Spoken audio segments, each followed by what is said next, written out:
Hello guys, welcome back to our channel. We are so excited to have you again.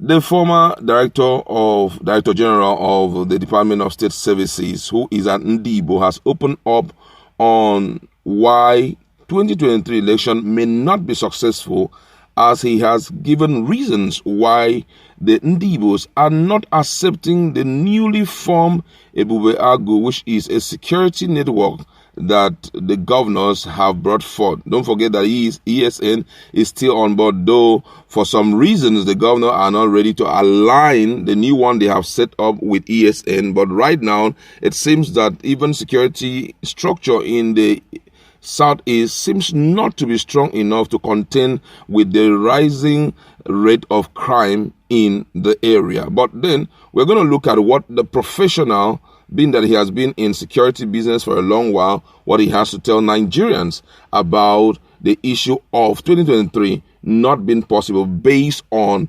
a security architecture of the country. But before we do all of that, if you've not subscribed to our channel, kindly hit the red subscribe button and also the bell icon so that you can get notification anytime we publish our videos. And according to the news, Mike Ejiofor, a former director of the Department of State Services, says the military forces have been intimidated in the Southeast, and as such, the new security outfit, Ebube Agu, will get little support. He said Ebube Agu is unfortunate and needs a legal framework and a structure to function. Ejiofor, who said all of this in a TV program, made Nigerians to understand, and I quote, he said, "What are the structures on ground before the formation of Ebube Agu? Is there any legal backing to Ebube Agu? The Eastern Security Network that was formed, we all agree it is illegal and cannot take charge of security space in that area." Ejiofor said the security outfit has no legal framework or provision for logistics. According to him, he said there is nothing on ground in the Southeast to support Ebube Agu, so it's quite unfortunate. It's just like putting the cart before the horse. There should have been a legal framework before the launch of the Operation Ebube Agu. What they are trying to do is like involving community policing. If you go to the Southeast, I can tell you right from Onitsha to Umuahia, you will not see a single police or military checkpoint.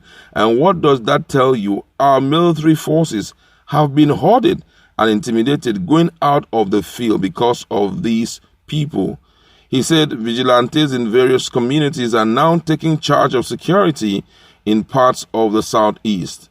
The former DSS director said the adoption of true federalism is the solution to the problem of insecurity in all the geopolitical zone in the country. He said the establishment of state police is long overdue and that the call for restructuring must be heeded. According to him, he said there have been series of agitation for the rejigging of the security architecture that took government a lot of time to effect changes in the leadership of the various security agencies, especially the armed forces, that people have been talking about, that it is skewed towards a particular geopolitical zone.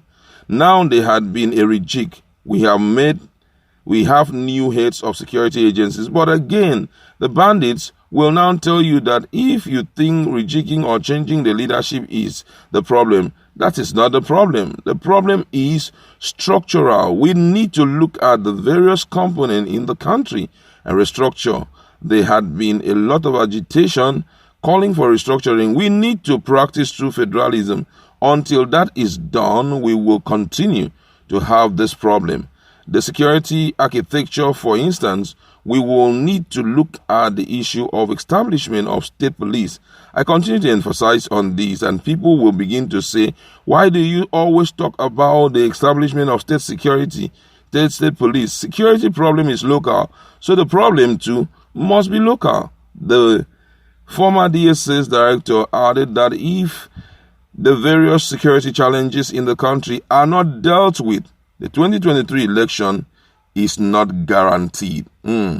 This is really, really interesting. Looking at what is happening in the country and the trend of events, especially when you consider it from the perspective of security, you will know that this Director General is not far from the truth.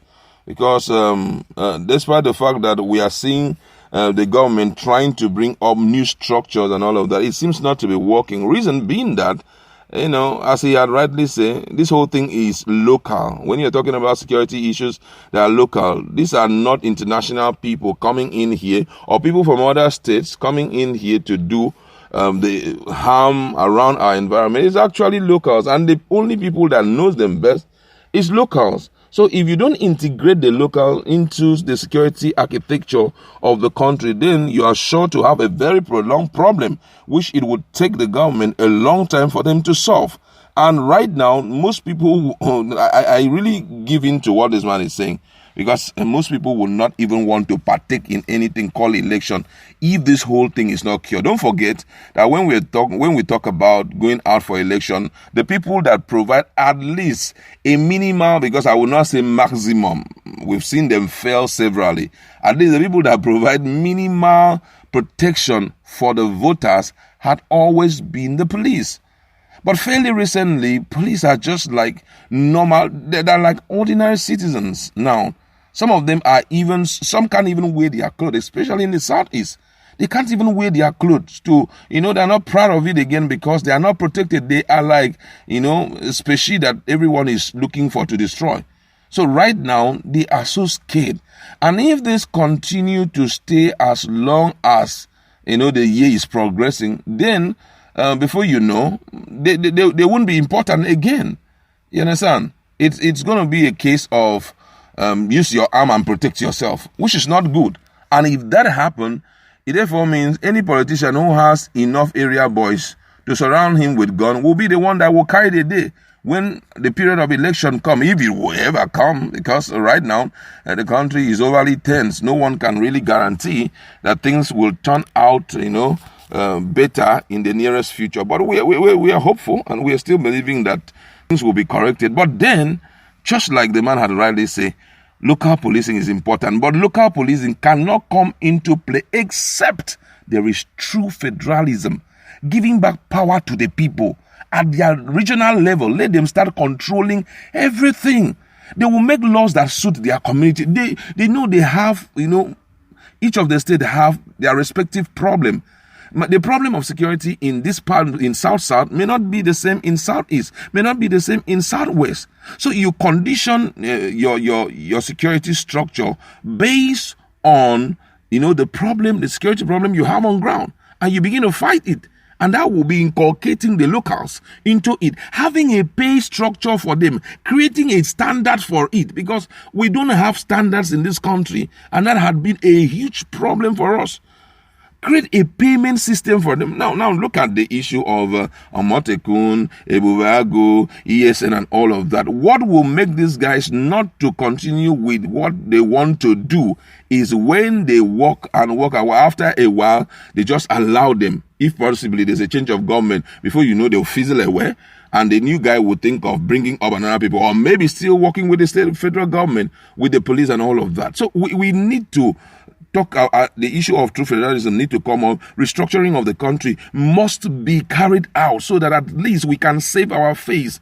Nigeria is right now not in Nigeria is not in a good state, and right globally it is seen everywhere. Look at what happened in terms of investment coming in. They even prefer Ghana than Nigeria, and all of this is traceable to the issue of insecurity. If we get it fixed once and for all of this wouldn't be happening again. I like to leave it there. Go to our comment section. Let's interact. What's your position on what the former DSS, Ejiofor, Mark Ejiofor, has said about the issue?